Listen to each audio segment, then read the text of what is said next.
verset 9 même, s'il vous plaît. Vous y êtes? L'évangile de Jean, chapitre 4, verset 9, il est écrit ceci. La femme samaritaine lui dit, « Comment toi qui es juif, me demandes-tu à boire, moi qui suis une femme samaritaine ?» Les Juifs, en effet, n'ont pas de relation avec les Samaritains.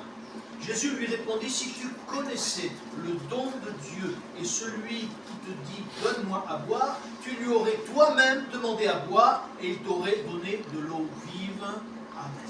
La première chose que j'aimerais tout de suite vous dire, c'est que le racisme, ce n'est pas d'aujourd'hui seulement. Parce qu'à l'époque déjà, si les Samaritains et les Juifs n'allaient pas vers les Samaritains, c'est qu'entre eux déjà il y avait du racisme. Ils sont presque de la même famille parce qu'ils sont cousins, mais ils sont déjà racistes entre eux. Donc vous voyez, le racisme ça existait déjà à l'époque. Et je vais vous dire, ça existait même à l'époque de Moïse. Je ne vais pas rentrer dans les détails. D'accord ? Mais déjà là on se rend compte que cette femme elle dit, mais comment ça se fait que toi tu es juif, tu viens vers moi? Parce que pour Jésus il n'y a pas de barrière. Amen. Jésus, il est pour toutes les races. Il est bon pour les blancs, il est pour les gris, il est pour les noirs, il est pour les rouges. Il n'y a pas de vert. Il y a des jaunes, mais il n'y a pas de vert. Mais s'il y en a pour toutes les races, parce que Jésus, il n'y a pas de barrière. Il aime tous les hommes, sans exception. Et je crois que ça, c'est quelque chose que nous devons garder dans notre cœur. Parce que si nous voulons apprendre à connaître Jésus, Jésus lui dit, si tu connaissais, et le thème de ma méditation ce matin, c'est la connaissance. La connaissance qui n'enfle pas. Mais qu'est-ce que ça veut dire? Parce que l'apôtre Paul va dire, la connaissance, elle enfle. Vous savez, des fois, parce qu'on croit connaître les choses, on se croit supérieur aux autres. Mais justement, Dieu voudrait que notre connaissance, elle ne vienne pas gonfler notre esprit, notre tête surtout, mais que la connaissance de Dieu nous puisse donner justement un cœur selon Dieu, un cœur comme Jésus, un cœur qui aime tout le monde, Amen. un cœur qui ne fait pas d'opposition à ce qu'il y en ait d'autres qui ne soient pas de la même manière, de la même pensée, parce que Dieu veut qu'on s'aime les uns les autres. Amen. Mais ça, voyez-vous, on ne peut pas l'avoir dans notre cœur naturellement. Il faut que ce soit Dieu qui nous le mette dans le cœur. Il faut que ce soit Dieu qui nous le grave dans le cœur. Et si les choses, elles ne sont pas comme ça, eh bien, nous ne pourrons pas avancer. Et je crois que le désir de Dieu, c'est que réellement nous puissions le connaître. Mais la parole de Dieu, elle a, dans le mot connaître, il y a deux sens. Il y a deux sens. Et il y a un sens qui nous paraît, qui n'est pas comme nous le pensons, forcément, mais on ne le remarque peut-être pas. Le premier sens que j'aimerais dire, c'est que c'est une intimité tellement propre, tellement proche, pardon, que cette connaissance-là, ça va vous choquer. Excusez-moi si je vous choque, mais vous allez voir que c'est logique ce que je dis. Il y a une connaissance jusqu'à même sexuelle. Qu'est-ce qu'il raconte ce frère-là? Il est tombé sur la tête. Non, non. Qu'est-ce qu'il est dit au sujet d'Adam et Ève? Adam connut Ève, sa femme, et comme il a connu, elle est tombée enceinte de Caïn. Lisez-le dans la Genèse, chapitre 4. Il est dit que Adam connut sa femme. Ça veut dire quoi? Qu'il y a serré la main, bonjour, je te fais la bise, c'est tout. Et puis hop, non, non. Il y a une connaissance. Quand la parole parle de connaissance, c'est qu'il y a une intimité. Et quand Jésus parle de connaissance, c'est aussi une intimité. Pas la même, bien sûr. Vous avez bien compris que c'est pas la même. Et c'est ça la deuxième partie de la connaissance. Et je crois que nous devons avoir une connaissance, et je vais y revenir dessus, parce que Dieu voudrait qu'on ait une intimité avec lui. Mais nous ne pouvons pas connaître Dieu sans cette intimité que nous voulons prendre avec lui. Et je crois que nous devons comprendre, c'est que cette connaissance, si nous voulons l'avoir, beaucoup plus grande, meilleure avec Dieu, il faut que nous puissions travailler cette intimité avec lui. Sans cette intimité profonde avec lui, nous ne pourrons pas même appliquer sa parole à nos cœurs et à nous. Oui, nous appliquerons certaines choses de sa parole, ce qui est pour nous le plus facile. Mais ce qui est le plus difficile, ce sera difficile de l'appliquer parce que le Seigneur n'aura pas complètement dans nos cœurs la place qu'il devrait avoir. Et j'aimerais tout de suite voir le premier point avec vous. Et mon premier point, c'est l'importance de notre connaissance avec Dieu. Et je l'ai vu en 4 points, si vous le voulez bien. Ces 4 points, c'est personnellement d'abord. Parce que notre intimité avec Dieu va nous faire découvrir qui est Dieu, qui est Jésus. Est-ce que vous connaissez Dieu?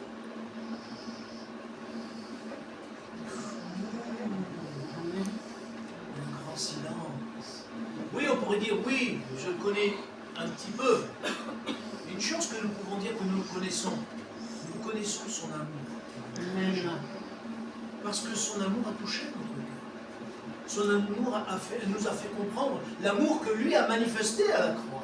Alléluia. Et cet amour qu'il a manifesté à la croix, forcément, ça a touché. Donc, dans ce domaine-là, on sait que Dieu est amour. Il y a des gens qui disent, oui, mais Dieu, il aime tout le monde. C'est vrai, Dieu aime tout le monde. Mais Dieu est saint aussi. Et Dieu n'aime pas le péché. Dieu aime le pécheur, mais il n'aime pas le péché. Et forcément, le péché a toujours été un obstacle avec Dieu. Et il y a des gens qui croient, parce qu'ils croient en Dieu, ça leur suffit. Mais non, ça ne suffit pas de croire simplement en Dieu. Parce que Dieu voudrait qu'on le connaisse davantage et qu'on se sépare des choses de notre vie qui ne sont pas à savoir.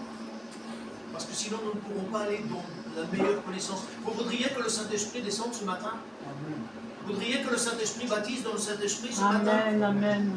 Mais si nous voulons que Dieu le fasse, il faut que de plus en plus notre cœur soit disposé à mieux le connaître, pour savoir dans quelles circonstances il va agir et pourquoi il n'agit pas.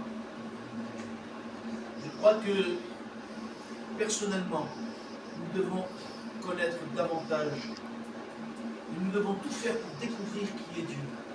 Est-ce que vous savez qu'il est merveilleux? Est-ce que vous vous rappelez ce qu'a dit l'ange de l'Éternel à Jacob? Jacob lui a dit, mais quel est ton nom? Il est merveilleux. Il a dit, il est merveilleux. Et Jacob a découvert, il a appris à connaître Dieu au travers de l'ange de l'Éternel. Entre guillemets, qui était cet ange de l'Éternel? Est-ce que vous savez? C'était Jésus. Eh oui, mon frère, c'est pas Gabriel, c'est Jésus. Mais seulement ça, les gens ne pensent pas. Ils pensent que l'ange de l'Éternel dans l'Ancien Testament, c'est un ange. Non, non. L'ange de l'Éternel dans l'Ancien Testament, c'est déjà Jésus. Avant qu'il ne soit incarné sur la terre. Et c'est pour ça qu'il dit, il est merveilleux. Parce que l'ange ne peut pas dire, il est merveilleux, mon nom. Non. Le nom de Jésus est merveilleux. Et c'est lui qui est adoré sur la terre par ses enfants déjà, et dans le ciel aussi. Il ne faut pas oublier la place qu'il avait déjà dans le ciel. Et il est merveilleux. On se rend compte que plus on va connaître Dieu, et plus on va découvrir combien il est plein d'affection, plein de bonté, plein de douceur. Il est, j'allais dire, un Père extraordinaire. Alors peut-être pour certains, un Père extraordinaire, ça ne veut rien dire, parce que ceux qui n'ont pas eu de Père, ou ceux qui ont eu un Père qui les a maltraités, ou autre, comment voulez-vous qu'ils puissent considérer Dieu comme un Père? L'image du Père, elle est déformée. Mais, je veux dire, quand on connaît Dieu, l'image du vrai Père, parce que Dieu dit, même si une femme oublierait son enfant, moi, l'Éternel, je ne t'oublierai pas. Dieu est aussi tendre et beaucoup plus tendre encore qu'un père ou qu'une mère. Il est beaucoup plus plein d'affection, plus qu'un père ou qu'une mère. Et ça nous dépasse. Mais si nous n'apprenons pas à connaître Dieu, nous ne connaîtrons pas combien il est formidable, extraordinaire, merveilleux. Et les mots me manquent pour dire tout ce qu'il est. Mes frères et sœurs, nous devons apprendre à connaître Dieu. Et ça, c'est la première chose. Le fait de connaître Dieu permettra que lorsque l'on parle de lui, eh bien, même si les gens l'insultent, parce que vous savez, il y a des gens qui insultent Dieu, il y a des gens qui se moquent de Jésus.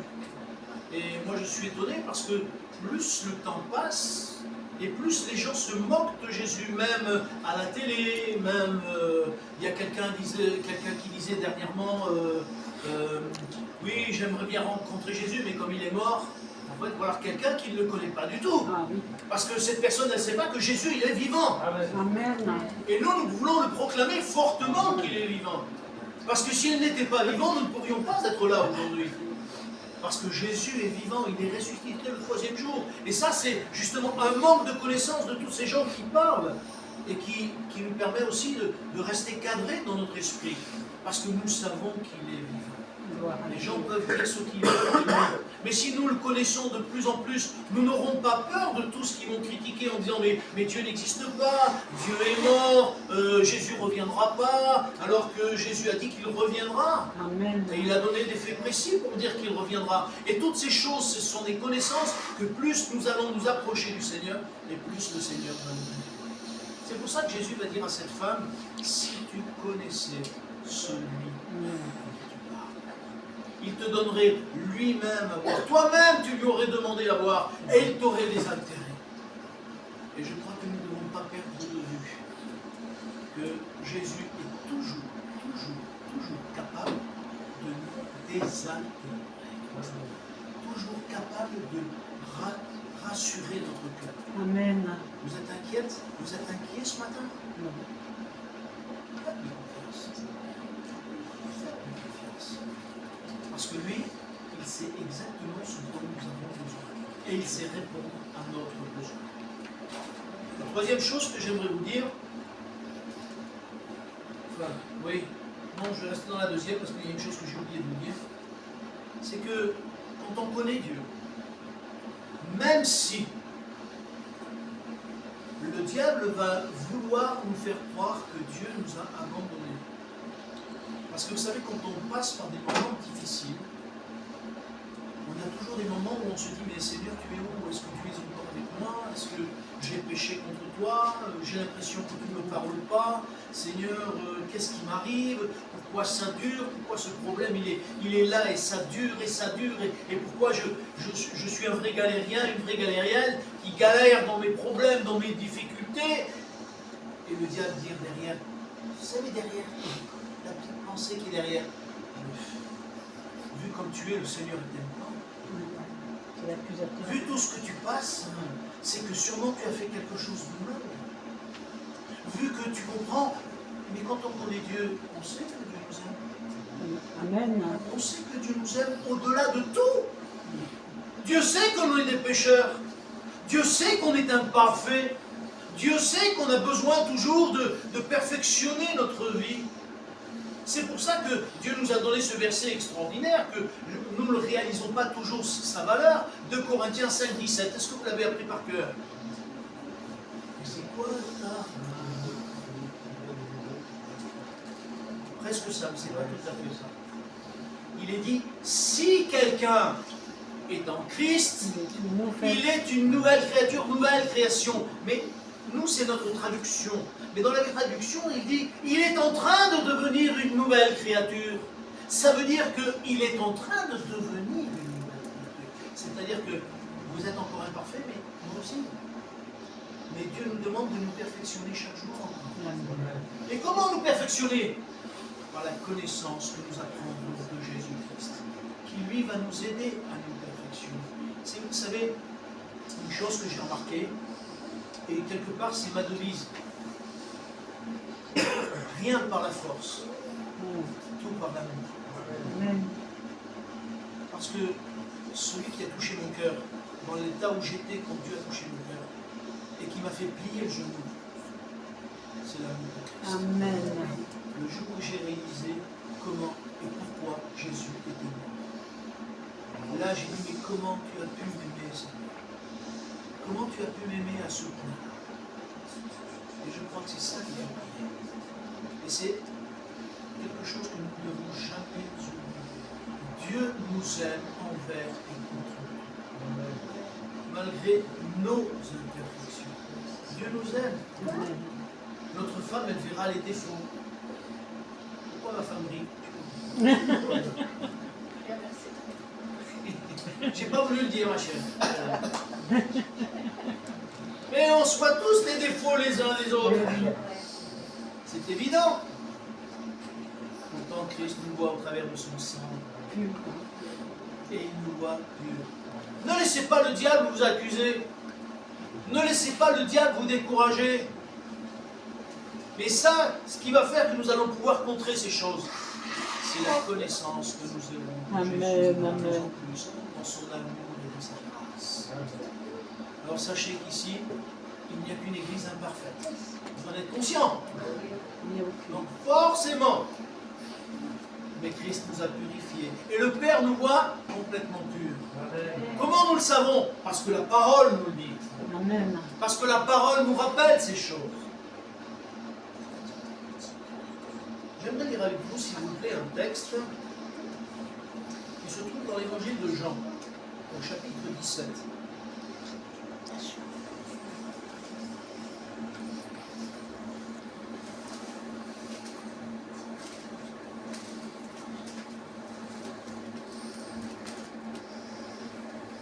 Et on se rend compte que le désir de Dieu, c'est que nous puissions le connaître. Et ce n'est pas une petite affaire, ce n'est pas quelque chose que nous devons prendre un peu à la légère. Au chapitre 17 et verset 3, il est écrit ceci. Jésus c'est le dernier discours de Jésus, et il va parler d'ainsi, au verset 3, il va dire, « Or, la vie éternelle, c'est qu'ils te connaissent toi, le seul vrai Dieu, et celui que tu as envoyé, Jésus-Christ. » Jésus va dire encore, je t'ai glorifié sur la terre, j'ai achevé l'œuvre que tu m'as donnée à faire. Amen. Jésus veut, il a voulu lorsqu'il est descendu sur la terre, que les hommes connaissent le Père. C'est une parole forte qui est dite là. Or, la vie éternelle, c'est qu'ils te connaissent, toi, le seul. Vous voulez être dans la vie éternelle? Amen. Connaissez. Apprenez à connaître Dieu. Parce que connaître Dieu, c'est changer de vie. Connaître Dieu, c'est ne plus être avec sa propre nature et son caractère. Amen. Connaître Dieu, c'est pouvoir aimer le monde et les hommes qui sont dans le péché, les aimer quand même et prier pour eux, et prier pour nos ennemis, je le disais tout à l'heure. Parce que c'est le désir de Dieu. Et ça, voyez-vous, c'est que la connaissance de Dieu. Jérémie, s'il vous plaît, au chapitre 9. Et souvent, il est parlé justement de connaître Dieu. Je vais pas, il y a tellement de textes qui en parlent. Mais au chapitre 9, et j'ai pris ces deux textes parce que je trouve qu'ils sont très parlants.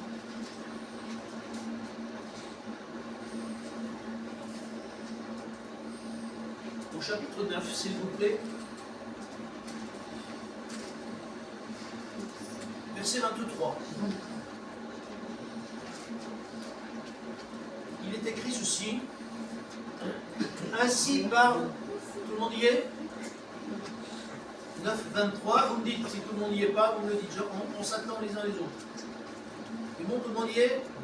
Anna aussi? Non? Ben, je vous attends, Anna, on vous attend. On est là pour s'attendre les uns les autres. Vous n'êtes pas pressés? Non. On peut être là jusqu'à 2h de l'après-midi. Mais non. Allez, verset 23. Anna?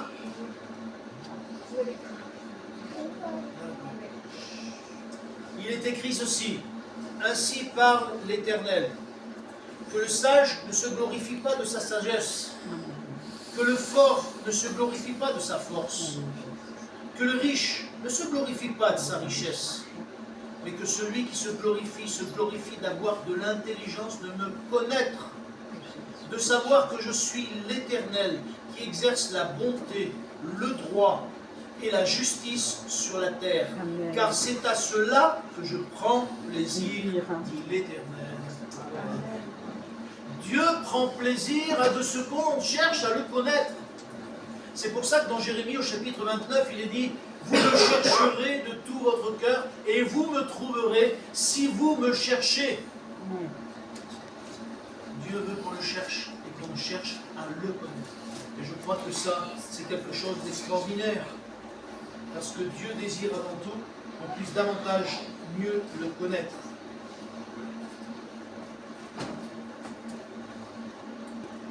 Il y a quelque chose que nous ne réalisons pas toujours. c'est que moins nous connaissons Dieu, et moins notre foi est solide.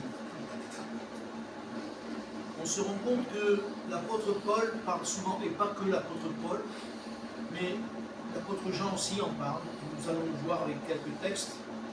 Parce que souvent, je l'ai peut-être dit ici, je l'ai déjà dit à Gibor, et j'insiste dessus, parce que nous avons une mauvaise pensée sur la foi.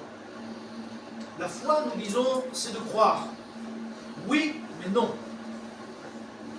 Parce que vous pouvez croire que derrière ce mur, derrière cet écran-là, eh bien, il y a quelque chose de particulier, une belle salle à manger. Ou derrière cette porte, peut-être on pourrait croire qu'il y a une grande maison. Non, c'est un tout petit rébit. Mais vous pourriez croire qu'il y a quelque chose de grand. Il n'y a rien. La foi, elle ne se contente pas de croire. La foi, elle sait. L'apôtre Paul dit ceci: je sais en qui j'ai cru. Est-ce que vous savez en qui? Est-ce que vous savez que Jésus est toujours le même hier, aujourd'hui? Est-ce que vous savez que Jésus fait toujours des miracles aujourd'hui? Amen. Et il y en a qui disent non, mais avant, c'était avant ça. Moi, je ne fais pas que croire qu'il fait des miracles. Mais je sais. Amen. Amen. Parce qu'il est le Sauveur, parce que sa parole nous dit qu'il est toujours le même. Souvent, ce qui nous manque, nous, c'est de nous avancer avec cette foi en disant: Seigneur, je m'approche parce que je sais que tu es la réponse à mon problème. Tu es la réponse, tu es la solution à mon problème, à ma difficulté. Tu as les solutions dans ce que je ne comprends pas. C'est toi ma solution. Et je sais que je peux m'appuyer sur toi parce que derrière, tu vas me bénir. Si vous saviez tous les textes qui expliquent que Dieu dit: je suis avec vous, je suis avec vous, je ne t'abandonnerai pas. Je t'aime d'un amour éternel. Amen. Amen. Tous ces textes devraient justement motiver notre cœur. Seigneur, on ne te connaît pas assez. Vraiment, viens remplir mon cœur, afin que je ne me soucie pas du lendemain. Parce que souvent, notre souci, il est là toujours devant nous, et ça nous empêche d'avancer, de progresser, de comprendre la parole de Dieu, de même de prier. Et notre problème est avant tout, alors au lieu de dire: tiens, le problème, Seigneur, je te le donne.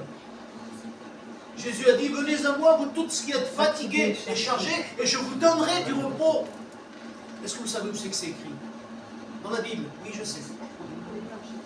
Dans les évangiles? Ah, c'est pas mal. Venez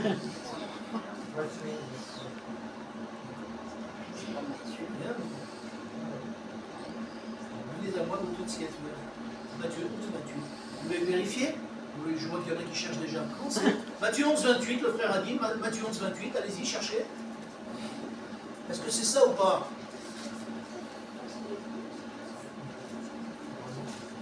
Normalement, c'est ça. Et moi, je vous invite à apprendre des versets, justement, qui vont réchauffer nos cœurs dans les moments difficiles. Qui vont réchauffer nos cœurs dans les moments où, justement, notre esprit est troublé. Parce que le diable essaye de nous déstabiliser. Parce que ce monde, des fois, il nous déstabilise. Mais si nous connaissons le Seigneur, nous n'avons pas à craindre ces choses. Lorsqu'on dit que Jésus revient bientôt, il y en a qui disent non, il ne revient pas bientôt. Mais la parole dit qu'avec tous les événements qui arrivent aujourd'hui, je vous dis qu'il revient. Il revient. Mais non seulement il revient, il vient chercher moi, il vient chercher ceux qu'il aime. Ceux qu'il aime à lui. Il ne vient pas chercher les autres. Il vient chercher vraiment ceux qu'il aime à lui de tout leur cœur. Comme le dit la parole de Dieu. Quand Dieu dit: tu aimeras ton Dieu de tout ton cœur, de toute ton âme, de toute ta force, de toute ta pensée. Dieu vient chercher cela. Amen. Et bien ça, voyez-vous, ça doit être un encouragement pour nous. C'est vrai. Mes soucis, mes problèmes, tiens, je te les pose, Seigneur, je te les donne. Hier, je vous l'ai déjà raconté sûrement, mais ça me vient maintenant à l'esprit, donc vous me donnez combien de temps? Un petit peu? Quand même. Hier, je téléphonais à une sœur qui disait que c'était difficile pour elle, etc., etc. Et j'ai dit se soucier pour ses enfants, etc. je lui ai dit, mais j'aimerais te dire quelque chose, ma soeur. Je lui ai dit, qu'est-ce que c'est que la foi? La foi, c'est vraiment faire confiance à Dieu et savoir que Dieu va s'occuper de cette affaire. Ça veut dire que si Dieu s'en occupe, tu ne dois plus t'en occuper, toi. Non. Elle me dit, oui, mais je dis, alors je vais t'expliquer. Quand notre fille est partie au Pays de Galles, je l'ai déjà raconté, il me semble, ici. Mais lorsque notre fille est partie au Pays de Galles, elle l'a dit après, elle n'a pas dit quand elle est partie, parce qu'elle partait pour des études. Mais dans sa tête, elle avait décidé déjà d'abandonner la foi. Et moi, j'ai dit, Seigneur, je sens qu'il y a quelque chose qui cloche. Vous savez, des fois, les parents, ils sentent bien les choses. Et j'ai dit, Seigneur, mais tu es mon Père. Et je me suis placé devant Dieu et j'ai dit, Seigneur, tu es mon Père. Mais ma fille, c'est ta fille. Elle s'est engagée à l'âge de 16 ans parce qu'elle voulait marcher avec toi. Depuis l'âge de 13 ans, elle me cassait les pieds pour être baptisée. J'ai dit non, non, non, non, non. Et à 16 ans, le pasteur a dit, il faut peut-être que tu la fasses baptiser. Alors j'ai plié, parce que j'ai dit ok.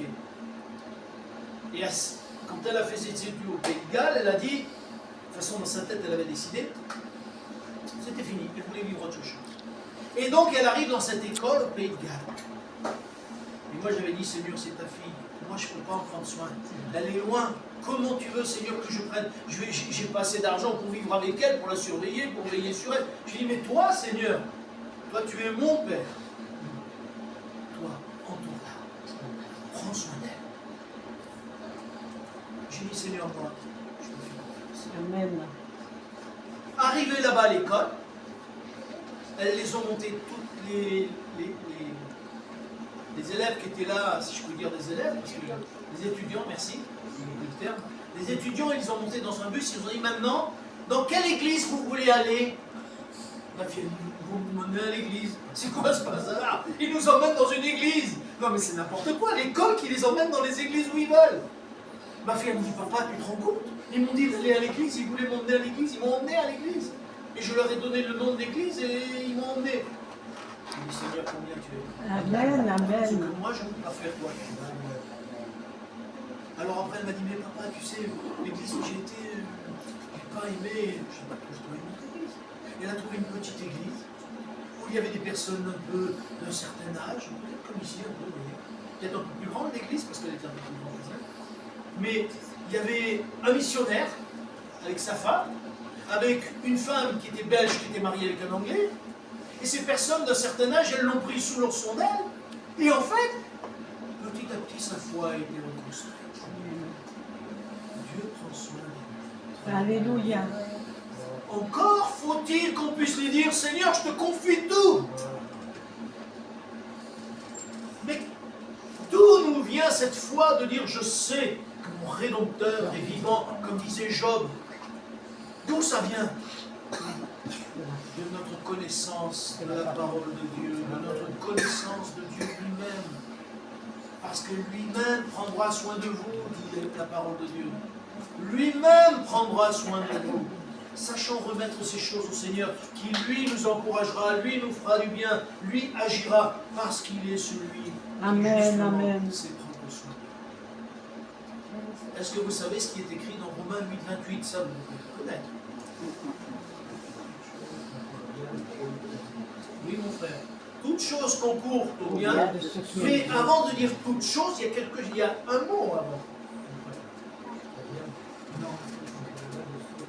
Oui, ça c'est bien. Mais avant, il y a un mot important.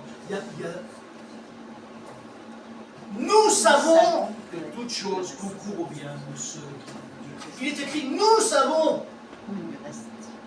L'apôtre Paul dit, nous savons.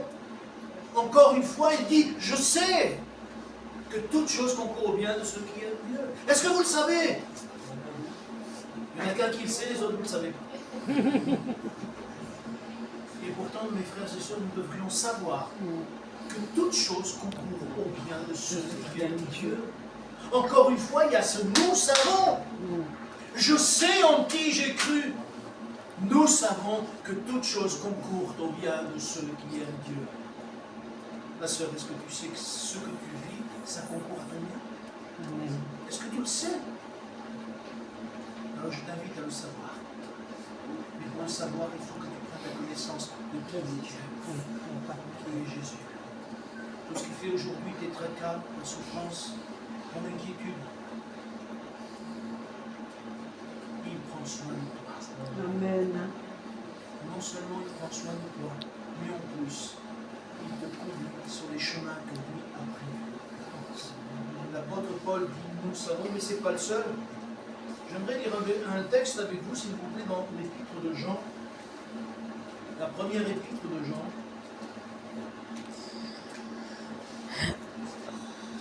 Au chapitre 5.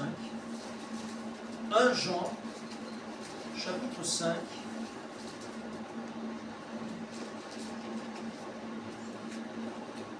Jean, chapitre 5.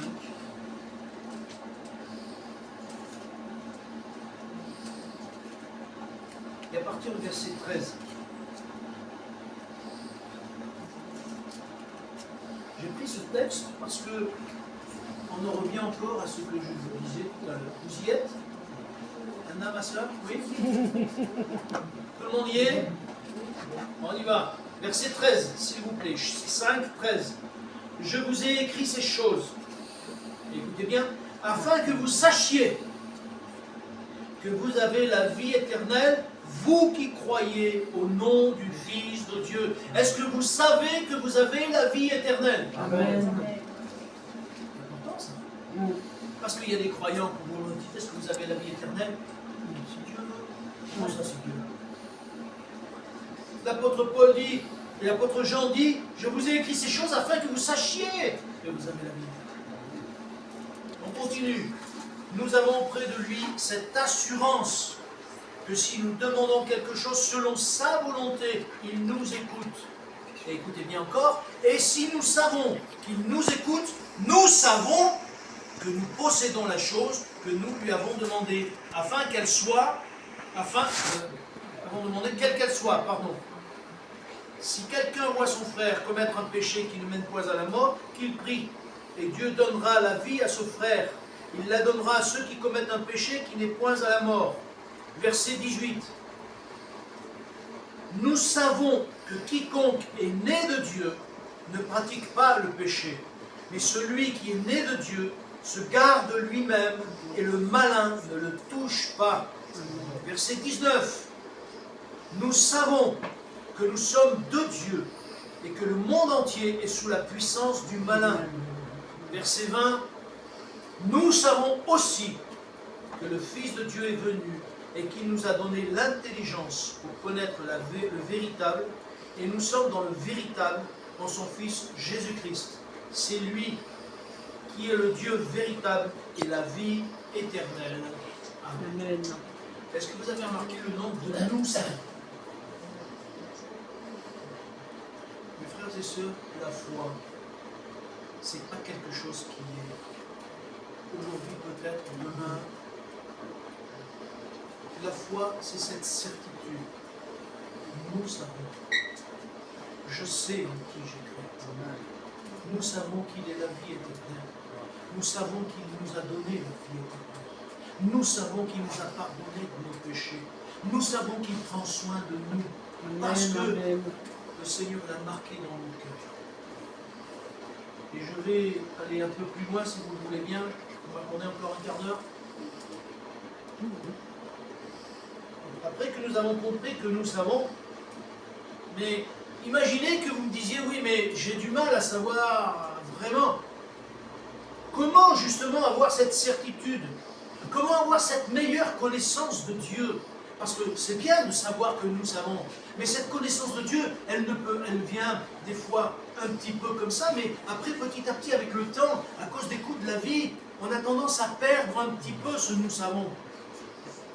Et je crois qu'il est bon que nous puissions nous interpeller et nous dire, mais comment faire pour que toujours cette connaissance soit là dans nos cœurs? Eh bien, j'aimerais le lire, s'il vous plaît, dans l'évangile de Jean, parce que Dieu nous a tout donné dans sa parole. Souvent, les gens cherchent des trucs compliqués alors que Dieu nous a tout donné dans sa parole. Et des fois, c'est le manque de connaissance de sa parole qui nous empêche de progresser. Et on lit sa parole vite fait, on ne s'arrête pas à certains passages, à certains versets qui justement devraient nous interpeller. Et ce matin, j'aimerais lire avec vous encore Jean chapitre 14, s'il vous plaît.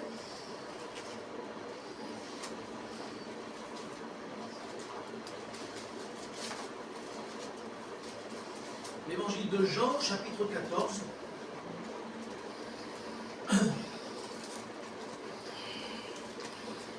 Verset 21.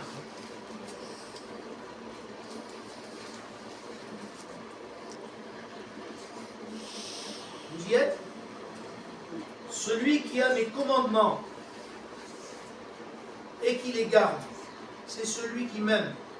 Et celui qui m'aime sera aimé de mon Père. Et écoutez bien, je l'aimerai et je me ferai connaître à lui.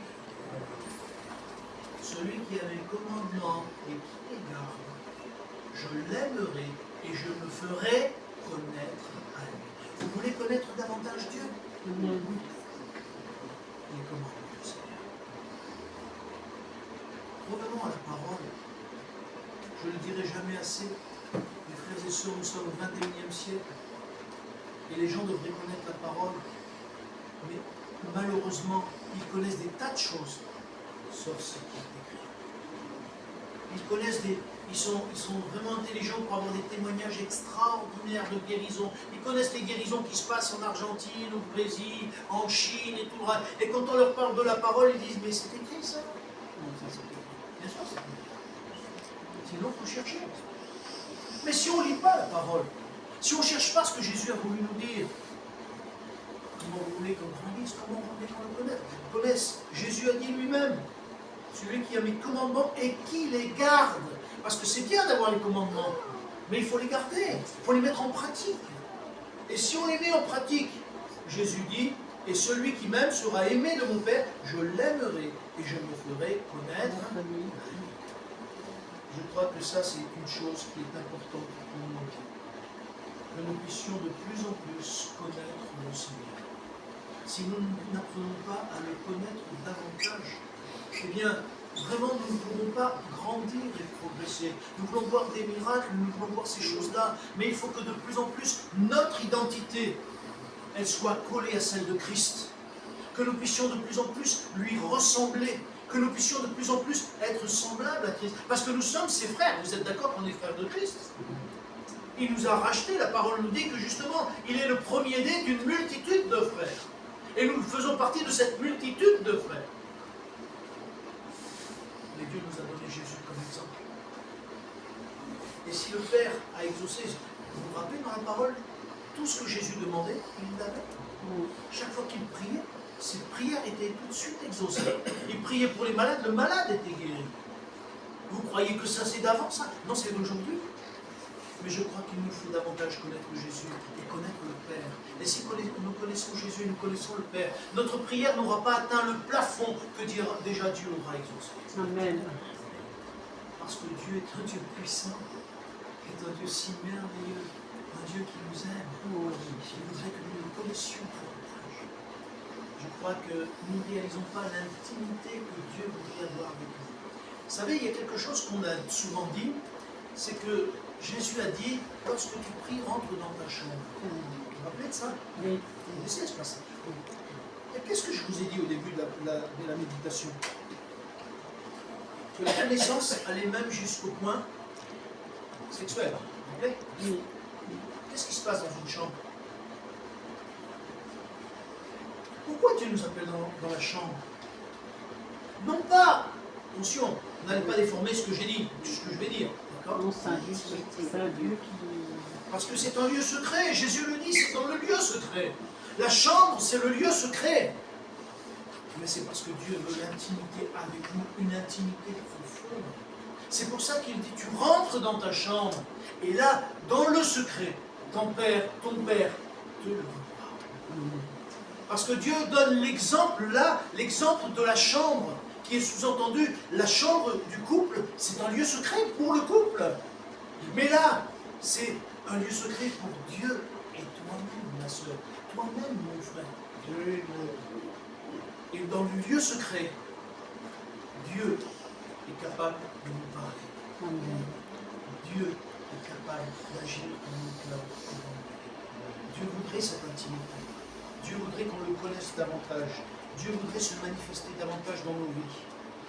Maintenant, reste à savoir si nous voulons. Dieu voulait même, il voudrait même que cette intimité aille plus loin. Parce que qu'est-ce qu'il a dit? Vous voulez bien qu'on le lise dans l'évangile de Jean, chapitre 14, s'il vous plaît.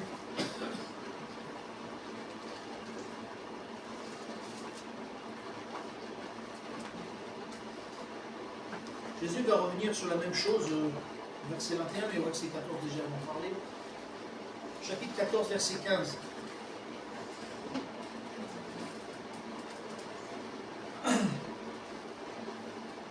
Il est écrit ceci, vous y êtes? 14, 15. Si vous m'aimez, gardez mes commandements. Et écoutez bien.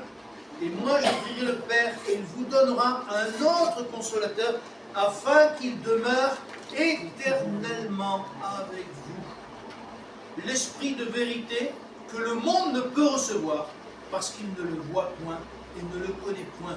Mais vous le connaissez car il demeure avec vous et il sera en vous. Dieu ne veut pas seulement qu'on ait une intimité avec lui dans notre chambre, mais il veut qu'on ait une intimité avec lui dans notre cœur. Vous voyez, le désir de Dieu de l'intimité, c'est qu'il veut que son esprit habite en nous. Et ce en nous, ça veut dire que Dieu veut encore une intimité beaucoup plus rapprochée que ce que nous on pourrait penser. La question est, est-ce que nous le voulons cette intimité? Est-ce que nous voulons cette intimité, lui en nous, afin qu'il puisse nous parler? La Bible nous montre bien souvent que Dieu a utilisé des hommes. À l'époque de l'Ancien Testament, c'était épisodiquement, mais dans le Nouveau Testament, c'est régulièrement. L'apôtre Paul dit, Dieu m'a conduit, Dieu m'a montré ceci, Dieu m'a montré cela. Aujourd'hui, nous avons ce privilège, cette joie, que le Saint-Esprit habitant en nous, les dons spirituels sont donnés, comme on l'a entendu ce matin. Pourquoi? Parce que Dieu habite en nous, et Dieu voudrait nous parler. Et Dieu voudrait se servir de chacun d'entre nous, même pour prophétiser. C'est le désir de Dieu.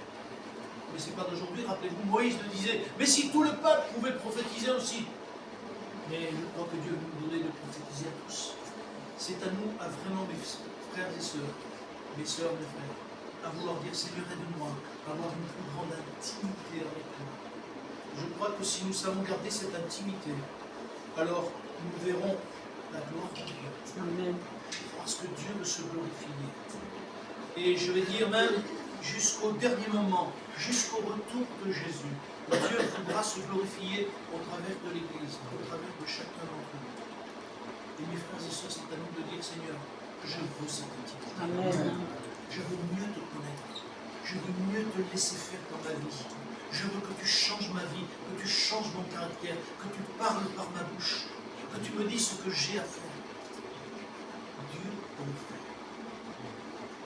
Dernière petite chose, vous pourriez penser peut-être que ces choses-là, elles sont peut-être pour les plus spirituels. Non, elles sont pour chacun. Pour chacun. Dieu nous a fait vivre des fois des choses avec nous. Il nous pose une chose que je pense régulièrement. Et je vais vous la raconter, mais j'aimerais vous encourager au travers de ça. C'est que lorsqu'on demande à Dieu quelque chose, et lorsqu'on prie pour quelque chose, Dieu peut nous parler si on reste attentif à ça. Amen. Nous étions jeunes mariés, je crois, pas loin d'être, et en fait, on avait connu une dame dans laquelle on priait.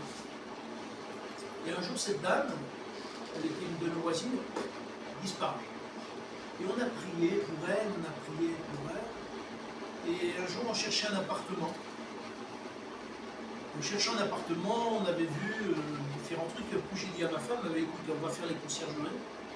Et dans les conciergeries, on va trouver à voir si les concierges ils savent qu'il y a un appartement qui se loue par là. Et on était en voiture et je me gare. Et au moment où je gare la voiture, le Seigneur me dit, la femme que tu cherches et pour laquelle tu pries, ça fait des mois, c'est la concierge. Non, Hubert, arrête de... Vous savez comme on est incrédule, hein? On est de sacrés incrédules, hein?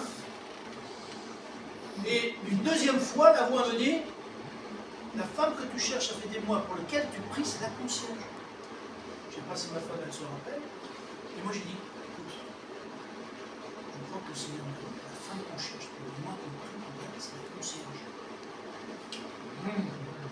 Bizarre, lui, hein? Je dis, écoute, je ne sais pas.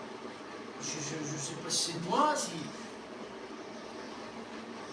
On va à la porte, et dans mon cœur, il y a cette certitude. Je savais que c'était la femme. J'étais sûr. Je frappe à la porte. Elle ouvre la porte. À l'intérieur, je rigolais à moi. J'étais plié de rire. J'ai dit, Seigneur, tu es bon.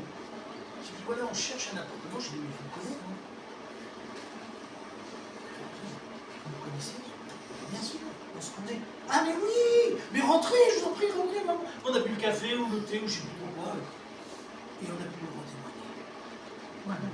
Après, elle en a fait ce qu'elle en a voulu. Elle en a fait ce qu'elle en a voulu. Mais n'empêche que, mes frères et sœurs, vous ne croyez pas que ça peut vous arriver? Il n'y a rien d'étonnant. Qu'est-ce qu'il y a d'étonnant de la part de l'Éternel, dites-moi?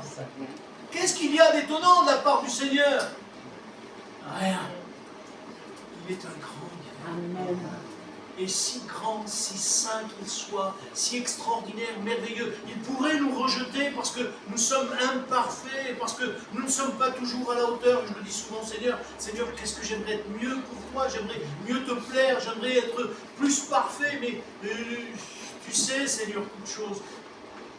Mais je sens que le Seigneur me fait grâce. S'il me fait grâce, vous ne croyez pas qu'il peut nous faire grâce à chaque jour? Amen. Ce matin, recevez de la part du Seigneur. Apprenez à nous connaître. Apprenez à nous connaître. Et vous verrez la bénédiction. Amen. Amen. De prier, s'il vous plaît.